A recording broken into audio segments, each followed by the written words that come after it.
In this lecture, we're going to use the example of COVID-19 to illustrate how correlation and regression analysis is used and can be used to track the number of cases in Canada. And just to review, COVID-19 is a respiratory disease, and the disease is caused by a virus. The particular virus has been named SARS-CoV-2. Which stands for Severe Acute Respiratory Syndrome Coronavirus 2. And in this illustration here, we see that there are many components to this particular virus. The two most notable concerning components includes the genetic material contained inside the virus, which allows it to reproduce inside an infected cell, and the spike glycoprotein located on the outside of the virus is referred to as the antigen. And it's this protein that facilitates the entry of the virus into human lung cells or cells within the nasal cavity. And so to review some of the statistics regarding COVID-19 that were updated March 12th of 2022, fairly recently, a valid website set up by Johns Hopkins University provides week-to-week data worldwide in terms of the number of cases and the number of fatalities. And as of March 12th, the number of cases worldwide are approaching 500 million cases, just over 455 million cases, and a worldwide death count of record to be over 6 million, yielding a fatality rate of 1.3%. This is determined by dividing the number of deaths by the number of cases. In Canada, thus, as of March 12th, there have been a total of over 3 million cases that have been documented, which accounts for approximately 10% of the population, with a fatality rate slightly below the worldwide fatality rate of 1.1%.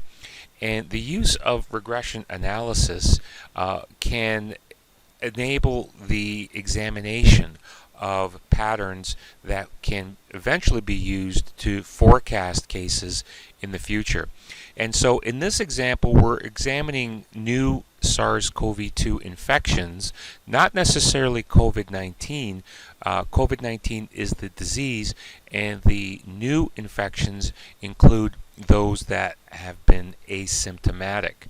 And so these are cases examined between July 18 and September 6, 2021, as compiled and reported by the Johns Hopkins Coronavirus Resource Center.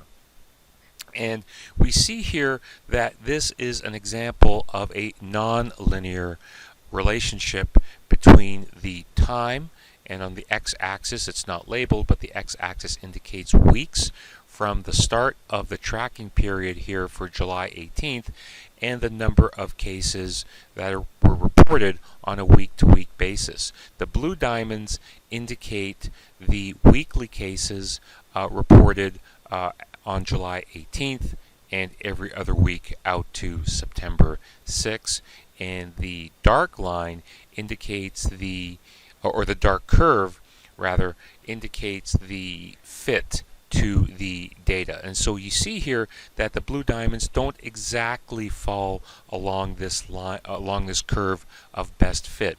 So this curve of best fit is identical to the line of best fit, with the exception that instead of a straight line, it's a curve. And so what we see here at the very beginning of this period, starting from July 18th, here we see a nonlinear increase in the week-to-week cases, indicating that this shape shows us that the number of cases are accelerating on a week-to-week basis. And after this nonlinear period, there appears to be a linear increase, and so week to week, the number of accumulated cases are continuing to increase, but in a proportional manner. And on this last date here, the week ending September 6, 2021, a total of 25,342 cases were reported. The curve here is the model, and what we see here is that a third order polynomial equation is the one that best describes the trend from between July 18 and September 6. And because this curve is very well describes these data, it has an effect size, or an R squared, of over 99%. The R squared in fitting curve to data will never be exactly 1.0 unless the data were modeled according to that curve, and you'll see that on the next slide. And so the use of the statistical model can be used to project cases if those cases continue to follow that path. And so what we're going to look at here on this slide is what we call a short-term forecast model. And so we have the exact same equation we had on the previous slide, but we're going to use that equation to project out to October 3rd, 2021 from the previous date at which the model was generated for the week ending September 6. And you'll notice the R squared equals 1. The R squared equals 1 because the blue diamonds on this graph were the ones that were calculated from this model. So the blue diamonds are the estimated or the predicted values that were plotted, not the raw data from the actual cases. That's why the R squared value is exactly 1. So once again, we see by calculating the data from the fitted model on the previous slide, we still see that accelerating number of weekly cases at the very beginning. It seems to appear to become linear, but what actually happens is an inflection point is reached. And the inflection point is a point where the trajectory of the new cases will reverse. And so here we see week-to-week new cases accelerating and continuing to increase. After the inflection point, which occurred on August 22nd, 2021, we see that although the cases continue to increase week to week, those new case increases will start to plateau, where they will hit a peak and will start to decrease.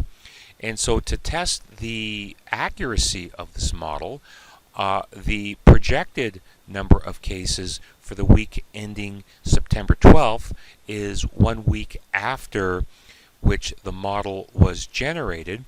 The predicted 28,773 cases in the following week. The actual number of cases that were reported by the Johns Hopkins Coronavirus Resource Center was 27,716. And so there was a 5% error in the prediction for the following week.